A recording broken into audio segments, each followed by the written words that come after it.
100 жылда ел жаңа, 50 жылда ел жаңа.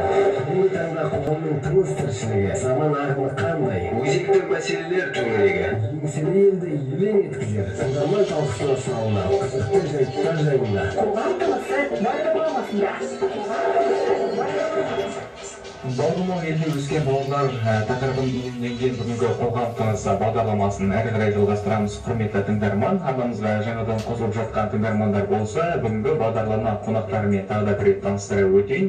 Шығармашылық ұйымдастырушы Виктория Магометқызы және де қазақ тілі мен әдебиеті пәні мұғалімі Аулаева Рухсора ханымдар бүгін бізге өздерінің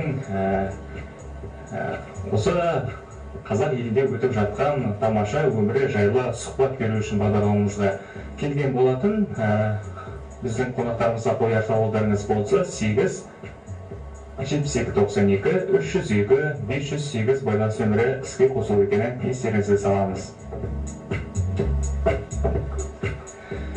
Құрметті ханымдар, сұхбатымызды әрі қарай жалғастырайық. Енді екі ұлттың арасындағы байланысты, өздеріңіздің ерекше салт дәстүрлеріңіз туралы айтып өттіңіздер. Сонымен қоса әр ұлттың өзіне тән ұлттық киімдері және де аспаптары болатыны белгілі. Солар жөнінде айтып өтсеңіздер. Әрбір ұлттың ұлттық киімдері арқылы ұлтының мән мағынасын, тарихын, жалпы өзінің әр ұлттың сұлулығын біле аламыз. Мысалға, қазақ ұлтында ұлттық киімдері бар. Басқа ұлттарда, мысалы тәжік ұлтында ұлттық киім бар. Өзінің мысалға ерлері киетін бөлек, ал әйел кісі киетін әр киімнің өзінің мән мағынасы бар.